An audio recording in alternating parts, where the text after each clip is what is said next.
મહાદેવ હર મિત્રો, આજે આપણે મેષ રાશિનો આખા મહિનાના રાશિફળ વિશે વાત કરશું. તો મેષ રાશિનું માસિક રાશિફળ, મોહન ગામે ડેલી રાશિફળ એમ ગુજરાતી માસિક રાશિફળ 1 એપ્રિલ 2026 થી 30 એપ્રિલ 2026 સુધી માસિક રાશિફળ.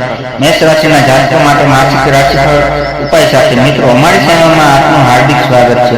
અમારી ચેનલ પર આપને ગુજરાતી ભાષામાં દૈનિક રાશિફળના વિડીયો જોવા મળશે. જો આપને પસંદ હોય તો લાઈક કરી શેર કરજો અને અમારી ચેનલ પર નવા હોય તો અમારી ચેનલને સબસ્ક્રાઇબ કરજો.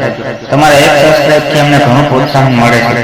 માસિક રાશિફળ એટલે આખા મહિનાનું અથવા મહિનાના ભાવિની ગણતરી. આ આગાહીને અંગ્રેજીમાં મંથલી હોરોસ્કોપ કહેવામાં આવે છે, જ્યારે ભારતના કેટલાક ભાગોમાં તેને માસિક રાશિફળ ભવિષ્ય તરીકે પણ ઓળખવામાં આવે છે. માસિક રાશિફળ દ્વારા વ્યક્તિ તેની રાશિની મદદ સાથે આગામી આખા મહિનાની માહિતી મેળવી શકે છે. આમાં સમગ્ર મહિનાના રાશિચક્રના આધારે વ્યક્તિના ભાવિનો મતલબ કે આગામી આખા મહિનામાં તેના સારા અને ખરાબ દિવસો ગણવામાં આવે છે. રાશિફળનું મહત્વ. રાશિફળ સાથે તમે બધા સારી રીતે પરિચિત છો. દૈનિક રાશિફળ અને દૈનિક રાશિફળની જેમ માસિક રાશિફળ પણ રાશિફળનો એક પ્રકાર છે, જેમાં રાશિના આધારે આખા મહિનાની ભવિષ્યવાણી કરેલી હોય છે. અને અમે બધા જાણીએ છીએ કે ગ્રહોની સ્થિતિ દરેક દિવસ બદલાતી રહે છે અને ક્યારેક એક અઠવાડિયાની અંદર આ ઘણી વખત સંપૂર્ણપણે બદલાઈ જાય છે. હવામાન. દૈનિક રાશિફળ સાથે માનવ જીવનમાં માસિક રાશિફળનું મહત્વ ખાસ હોય છે. માસિક રાશિફળ દ્વારા જાતક જાણી શકે છે કે આ મહિના તેના માટે શુભ છે કે નહીં, તે આપણા આ પણ બતાવે છે. ભવિષ્યમાં આપણું નસીબ કેવું રહેશે. યાત્રા, મિલકત, કુટુંબ, આરોગ્ય, ચિંતા, નુકસાન, નફો વગેરે જેવી વસ્તુઓ વિશે માહિતી આપે છે. લોકો અઠવાડિયાના પ્રભાવમાં તેમના સાપ્તાહિક રાશિફળ વાંચે છે અને દરેક સંજોગ માટે માનસિક રીતે તૈયાર રહે છે. આ મહિનો શુભ અને ભાગ્યશાળી છે. તમારા કોઈ પણ મોટા સપના પૂરા થઈ શકે છે, જેના કારણે તમારા ઘરમાં ખુશીનું વાતાવરણ રહે છે.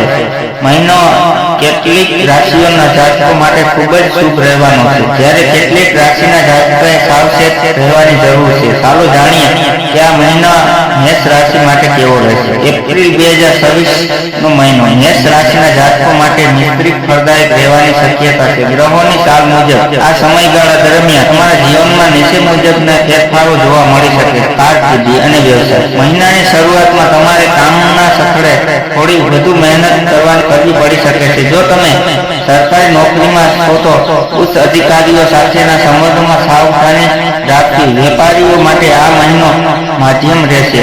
મોટા રોકાણો કરતા પહેલા અનુભવી વ્યક્તિની સલાહ લેવી હિતાવહ છે. મહિના ઉત્તરાર્ધમાં નવી તકો મળી શકે છે. આર્થિક સ્થિતિ. આર્થિક દ્રષ્ટિએ આ મહિના બિનજરૂરી ખર્ચાઓ પર લગામ રાખવી જરૂરી છે. આવકના નવા શસ્ત્રો ઉભા થશે, પરંતુ તેની સામે આર્થિક ખર્ચ પણ વધી શકે છે. શેર બજાર કે લોટરી જેવી જોખમી બાબતોથી દૂર રહેવું જોઈએ. કૌટુંબિક અને પ્રેમ જીવન. પરિવારમાં સામાન્ય સુખ શાંતિ જળવાઈ રહેશે. જોકે વાણી પર સંયમ રાખવો જરૂરી છે, નહીં તો નજીકના સંબંધીઓ સાથે અણબનાવ થઈ શકે છે. પ્રેમ સંબંધમાં વિશ્વાસ વધશે અને જીવનસાથી સાથેની સારો સમય પસાર કરી શકશો. સંતાન પક્ષ તરફથી કોઈ સારા સમાચાર મળી શકે છે. આરોગ્ય. સ્વચ્છતા બાબતે આ મહિનો સાવધાન રહેવું. માથાનો દુખાવો, આંખોની તકલીફ થવા, માનસિક તણાવ અનુભવાઈ શકે છે. સમયસર ભોજન અને પૂરતી ઊંઘ લેવી તમારા માટે ખૂબ જ જરૂરી છે. વાહન ચલાવતી વખતે ખાસ કાળજી રાખવી. ઉપાય. મંગળવારે હનુમાન ચાલીસાનો પાઠ કરવાથી અને ગરીબોને ગોળ ચણાનું દાન કરવાથી અશુભ પ્રભાવ ઓછો થાય છે. ધર્મને લગતો આર્ટિકલ અલગ અલગ મળતી માહિતીના આધારે છે, નહીં કે તમે તેને સત્ય જ માની લો, કારણ કે ધર્મ દરેકની આસ્થાનો વિષય છે. અહીં આપવામાં આવેલી જાણકારીને અનુસરતા પહેલા ધર્મ કે શાસ્ત્ર આધારિત જ્ઞાન ધરાવનાર વિદ્વાનોની સલાહ લેવી અતિ આવશ્યક રહેશે, નહીં તો કોઈ મુશ્કેલી સર્જાય તો જવાબદારી મોહનગામી બ્લોગની નહીં રહે, કારણ કે આ આર્ટિકલ ફક્ત ન્યૂઝના હેતુસર પબ્લિક કરવામાં આવ્યો છે. હર હર મહાદેવ.